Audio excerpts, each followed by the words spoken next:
ఈ రోజు డాక్టర్లు బయటకొచ్చారండి. ఆ! ఒకప్పుడు డాక్టర్లు కాకపోతే ఇంజినీర్స్. హ్మ్. వాళ్ళెవరు లేకుండానే అంతంత హై టెక్నాలజీ బాంబ్స్ వాడేవాళ్ళ. సి స్టార్టింగ్‌లో గన్ పౌడర్‌తో బాంబులు తయారు చేసేవాళ్ళు. హ్మ్. ల్యాండ్ మైన్స్ చేసేవాళ్ళు. ఆ తర్వాత ఆర్‌డీఎక్స్‌కొచ్చారు. ఆర్‌డీఎక్స్‌ని కట్టడి చేయడం మొదలెట్టిన తర్వాత అమ్మోనియం నైట్రేట్ అన్నారు. అది కూడా కంట్రోల్ చేయడం మొదలుపెట్టిన తర్వాత లిక్విడ్ ఎక్స్‌ప్లోజివ్స్‌కొచ్చారు. ఈ గ్లిజరిన్ అని ఇంకోటని. హ్మ్. అది కూడా కంట్రోల్ చేయటం మొదలైన తర్వాత ఇప్పుడు ప్లాస్టిక్ ఎక్స్‌ప్లోజివ్స్‌లోకొచ్చేసారు. అంటే ఈ టెక్నాలజీ అంతటిని ఎవడు చేస్తున్నాడు? చదువు సంధ్య లేనోళ్ళు చేస్తున్నారా? ఓకే. వాళ్ళు హై టెక్నాలజీ ఇవి వాడుతున్నారు. మొబైల్స్ గానీ, లేకపోతే శాటిలైట్స్ ఫోన్ గానీ, ఇన్‌ఫ్రారెడ్ టెక్నాలజీ గానీ అన్నీ వాడతా ఉన్నారు. ఈ టెక్నాలజీ అంతా ఎక్కడి నుంచి వాడుతున్నారు? చదువు లేనోడు వాడుతున్నాడా? మనని మాయలో పెట్టారు. వాళ్ళకి ముస్లిమ్స్‌లో చదువు లేకపోవటం వల్ల వాళ్ళు ఎక్కువ మంది తీవ్రవాదం వైపు వెళ్తున్నారు అని జెప్పేసి. ఎందుకు చదువు లేకపోయింది వాళ్ళకి? చదువు బ్రహ్మాండమైన చదువుంది. అయితే వాళ్ళు ఇంజినీరింగ్ చేయటానికో, లేకపోతే కామర్స్ చేయటానికో, మెడిసిన్ చేయటానికో చదివిన వందల, వేల పుస్తకాలు ఏవైతే ఉంటాయో, ఈ పుస్తకాలన్నిటి యొక్క జ్ఞానాన్ని వాళ్ళు చదివే ఇంకొక పుస్తకం ఏదైతే ఉందో అది డామినేట్ చేసేస్తుంది. ఓకే. ఈ వందల పుస్తకాలు చదివిన వాడు విద్యాధికుడు అవుతున్నాడు. అవును. డాక్టర్ అవుతున్నాడు, ఇంజినీర్ అవుతున్నాడు.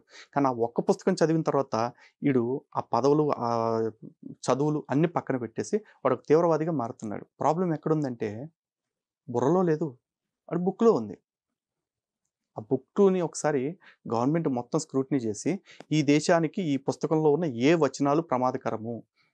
ఈ పుస్తకంలో ఉన్న ఏ వచనాలు వీళ్ళని చెడగొడుతున్నాయి అనేది తెలుసుకొని, ఆ వచనాల్ని బ్యాన్ అన్నా చేయాలి. లేదంటే ఆ పుస్తకాన్నన్నా బ్యాన్ చేయాలి. ఏదో ఒకటి చేస్తే తప్ప దీనికి పరిష్కారం రాదు. ఎందుకంటే ఆళ్ళు కొడతారు, చంపుతారు, బాంబులేస్తారు. శుక్రవారం, శుక్రవారం రాళ్ళేస్తారు. తిరిగి మనం ఒక్క మాట మాట్లాడం గాని, ఈ దేశంలో మా మతం మీద దాడి జరిగిపోతా ఉంది. ఏ?